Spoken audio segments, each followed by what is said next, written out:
وكذلك أوحينا إليك روحا من أمرنا ما كنت تدري ما الكتاب ولا الإيمان ولكن جعلناه نورا نهدي به من نشاء من عبادنا وإنك لتهدي إلى صراط مستقيم صراط الله الذي له ما في السماوات وما في الأرض ألا إلى الله تصير الأمور. Assalamu alaikum wa rahmatullahi wa barakatuh. Welcome to Living in the West, a series of programs where we look into providing ideas for Muslim minorities in the West, finding strategies and vision for them. I have with me Shaikh Haitham Al-Haddad from the Muslim Research and Development Foundation, an organization in the UK, in London, who tries or aims to provide solutions to the problems of the Muslim minorities who are living there. Assalamu alaikum, Shaykh. Alaikum assalam wa rahmatullahi wa barakatuh. Shaykh, if I can just briefly recap. We spoke about, in the previous episodes, the aims or the importance of finding a vision for this group of Muslims living in the West, and we looked at how to go about believing in a vision, and then we said the actual vision was Tawheed in its holistic view, implementing Tawheed on a personal and community level. We spoke about the matrix. You did explain that there's a personal priorities and a community priorities. The community priorities, we said, of course, were to establish Tawheed, not to make a cut with this. Also, to make sure you can establish the 5 pillars of Islam. And then we looked into how the community must keep away from the major sins. What else are there, or what other priorities are there for the community as a whole, as Muslims living in the West? Bismillah ar-Rahman ar-Rahim. Alhamdulillahi Rabbil Alameen, wa salatu wa salam ala ashraf al-anbiya wal mursaleen, nabiyina Muhammad wa ala alihi wa sahbihi ajma'in. In terms of preserving the Muslim identity on an individual level and on a communal level, we need to preserve, as we said, we need to preserve the Tawheed in its totalitarian form. Now, in order to preserve Tawheed in its holistic meaning, we need to preserve other aspects of Sharia, of Islam, of our identity. This is in terms of community level. So, for example, on a community level, the very first thing that we need to preserve and we need to actually achieve is an official recognition for Islam within the governmental bodies. Official recognition. We have mentioned this before, that we need to be officially recognized as a community within the government. But what does that imply? Now, see, we as Muslims living in the West, we have to admit that we are living in a different situation, unlike Muslim countries. So the immediate aims and objectives for us as a community are different from the immediate aims and objectives of Muslims living in Muslim countries. That's right. Although the highest aims and objectives are the same, of course. Now, the immediate aims for Muslims can be classified into 2 main aims. After realizing that the highest aim for us, highest immediate aim for us as Muslims in the West is to achieve official recognition for Islam in all spheres of life. Now, once we say the official recognition of Islam in all spheres of life, what does that mean? First of all, it means that me as a Muslim, or we as a community, when we deal with the government admits that we have special needs because we are Muslims, and the government already recognized us as an official body of the government. Not just as a minority that they have their own different culture. No, the government has to admit that we are different and we have different needs, and the government has to fulfill these needs for us. And the very basic thing that we need to mention here is the issue of, first of all, the Muslim personal law. And the second thing that need to be mentioned here is the educational system. In my view, these are the two main issues that need to be fulfilled, and it needs to be as a target for any Muslim community to achieve in any place. Now, in terms of what do we mean by that? What do we mean by Muslim personal law?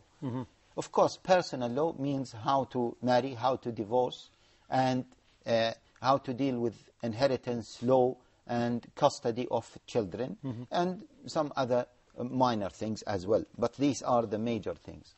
Now, in all the non-Muslim countries, in all European countries, is Sharia or Muslim personal law is not officially recognized as a law for a specific minority, for them to refer to officially. Unofficially, it might be there. There might be some avenues for Muslims to go to, but officially it is not recognized. What do we mean by official recognition?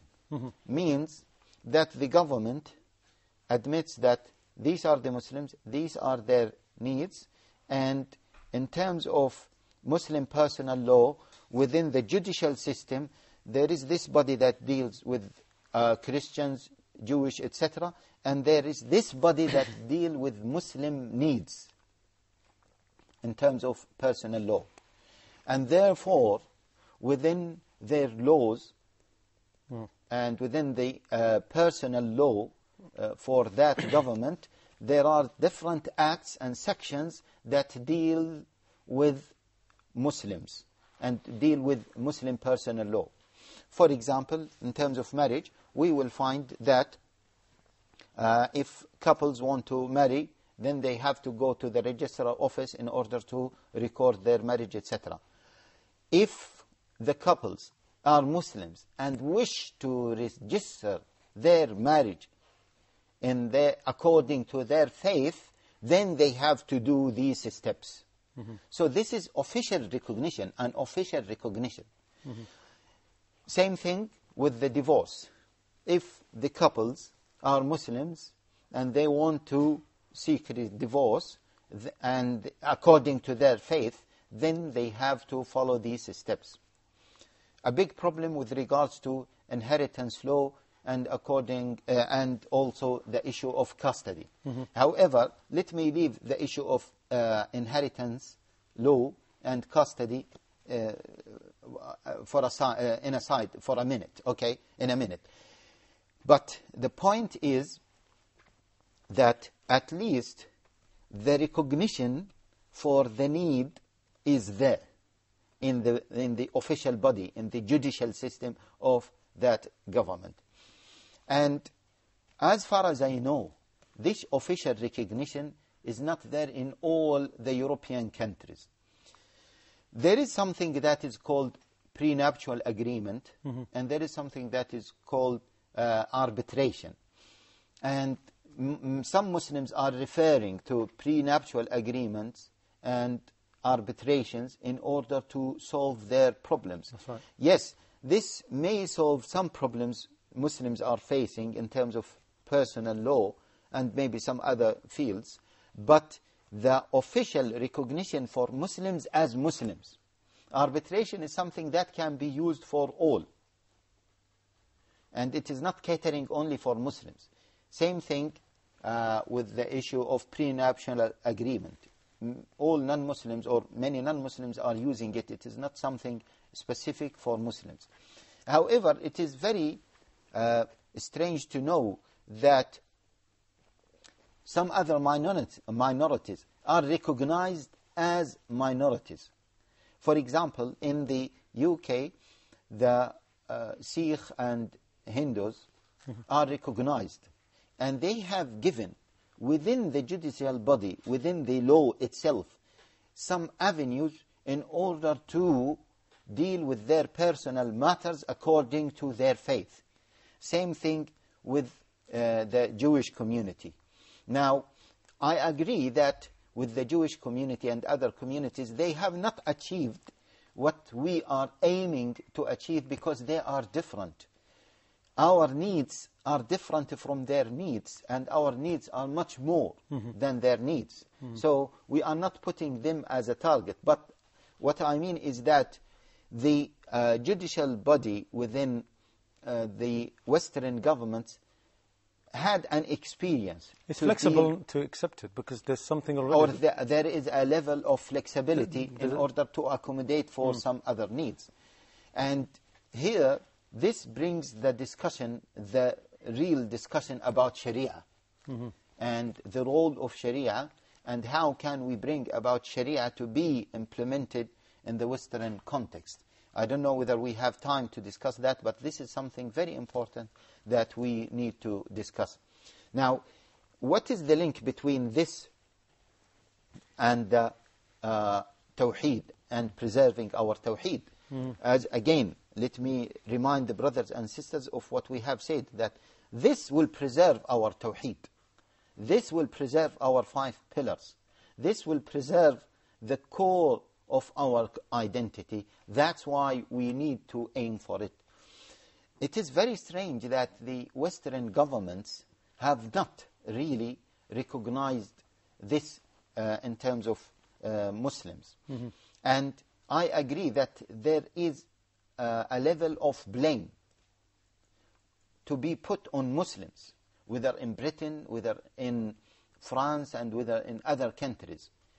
And also, we have also to blame big Islamic organizations that they have not worked hard to achieve this. Is this because what you said before, they don't actually have a vision together? Exactly. May Allah reward you. This is what we have discussed before, earlier, that this shows the importance of having a vision, because this is an opportunity that has been lost. We lost this opportunity. If Muslims work towards this from before, then we could have achieved it. And believe me, once we achieve it in one country, one European country, then it will be much easier for other European countries to achieve that. And at least once we achieve that, Muslims will be living in a situation maybe very similar to the situation Muslims living in India. Okay, I think we can take a break and maybe come back to what we spoke about, educational needs for the Muslim minority groups. Okay, I'll leave you with a short break. Assalamu alaikum wa rahmatullahi wa barakatuh.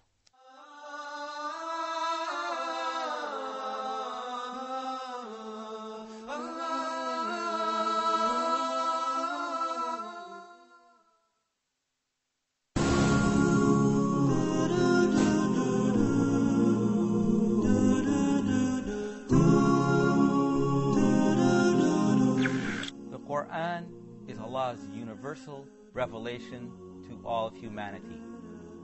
All of mankind, within their hearts, desires to worship and know their Lord. It's part of our fitrah, or the innate moral nature on which every human being was created. The human being desperately desires to know, for what purpose was I put here on the earth?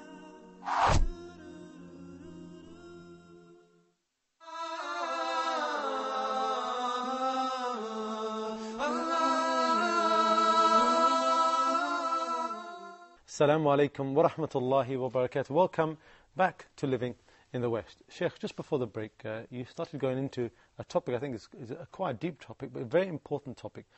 The implementation, really, of personal law, Islamic personal law, to be accepted by the West. Also, we're speaking about the Western governments, for them to accept part of it. I've got a question for you, and it's a bit of a cynical kind of question, but many people have this. They say, see, you said that some minorities are accepted, their personal law is accepted, parts of it. You said the Hindus, for example, and even the Jews. But see, they don't really have a law per se, but the Sharia is a complete law. Do you think they will really accept parts of this law to be implemented?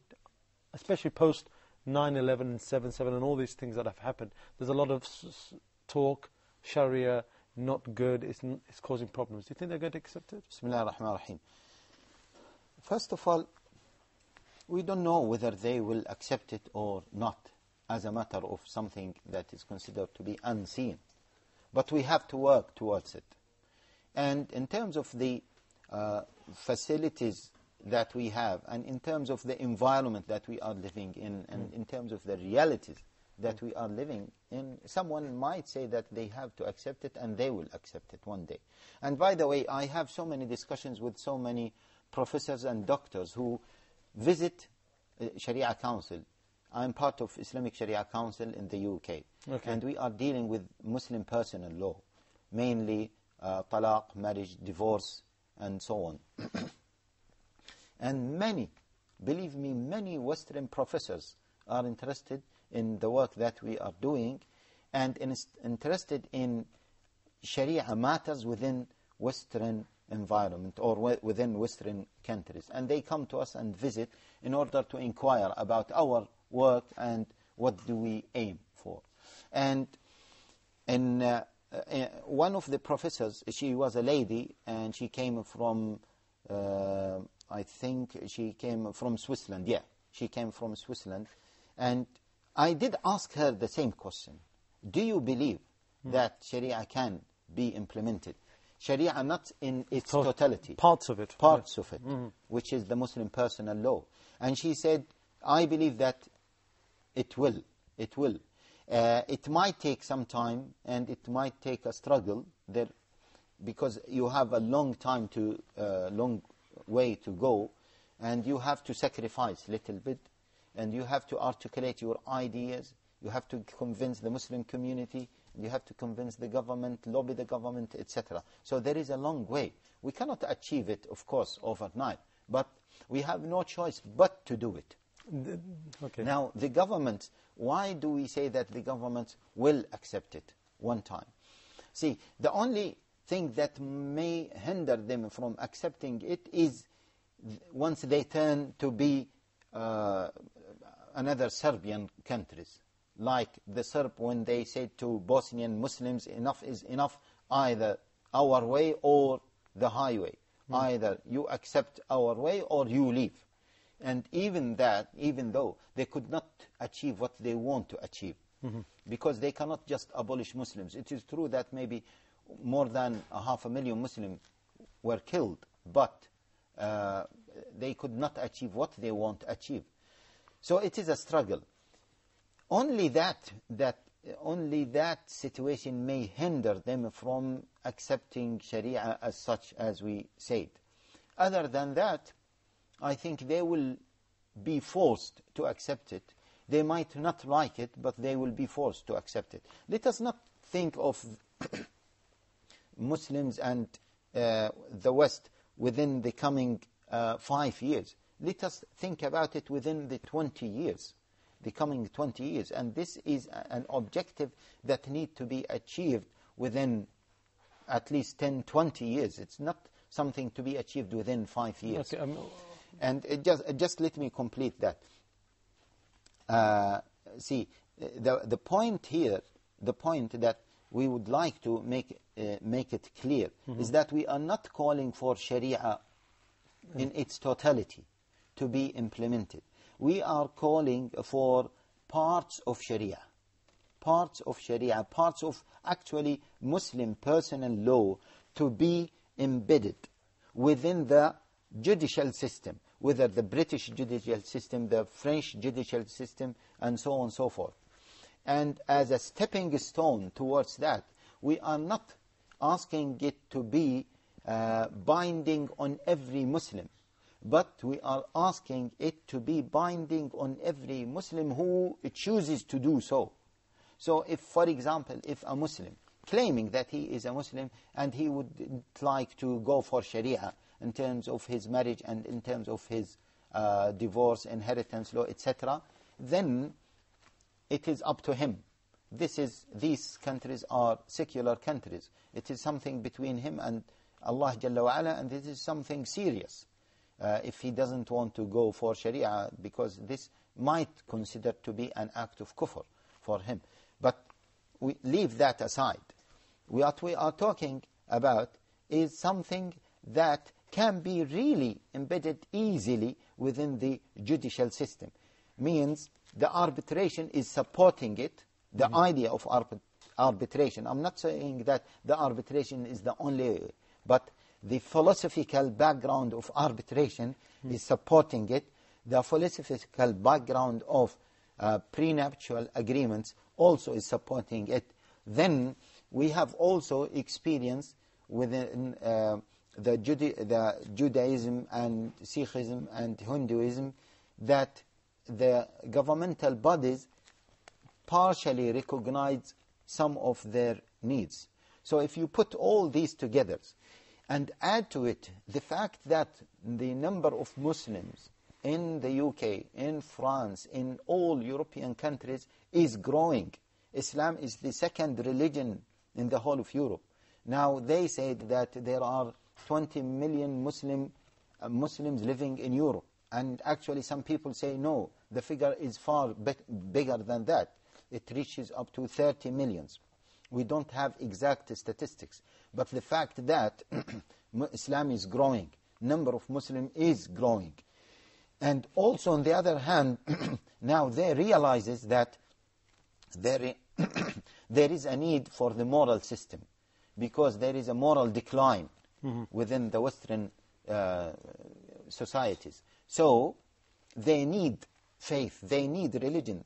There is a level of understanding now that faith can play a positive role. This is in general.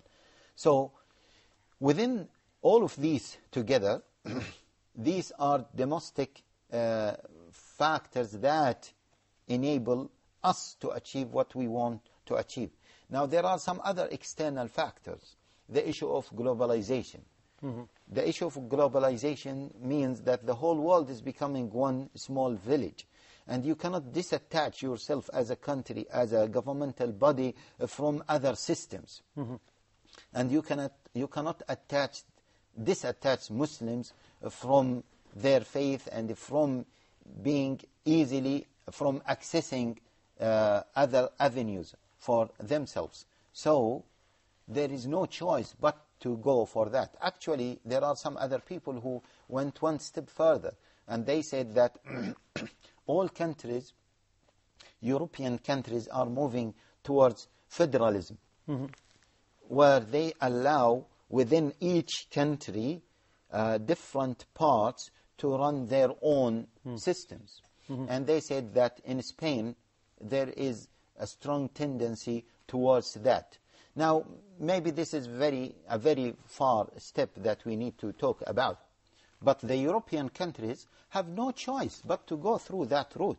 Similarly, we as Muslims living in the West have no choice but to go through that route and to achieve what we want to achieve. Okay, but some of the skeptics, Shaykh, I mean, they will say that, hold on, the Muslims have been living in the West for quite a long time. They've been getting their rights. They've been getting married, getting divorced, doing all their personal law. They really don't need to delve into the Sharia law. Do you think this is a valid statement? No, that is invalid statement. That is an invalid statement. It is not true. First of all, we have to admit that Muslims now, whether living in the UK or whether living in France or other parts of Europe, they are different from Muslims 20 years ago or from Muslims 50 years ago. For example, Muslims in the UK, take the UK. Muslims now in the UK are totally different from their parents. They speak the language better, they understand the culture better, they understand the system in a better way, and so on and so forth. And now they are demanding for these things unlike their parents. Maybe their parents, they were not much worried about marriage to be fully recognized, and because they had some avenues. But now the young generations are demanding for something better, and they should demand for an official recognition. So this is not enough. And also, as I'm telling you, from Islamic Sharia point of view, and I mean the organizational point of view, the organization that I work for, that we are having an increase in terms of the demand. Inundated, basically. It's increasing all the time. Yeah, it is increasing all of the time. And it is unlike before. And now many Muslims are coming with their problems, and they are saying that, okay, why don't we go to the court to deal with our problems?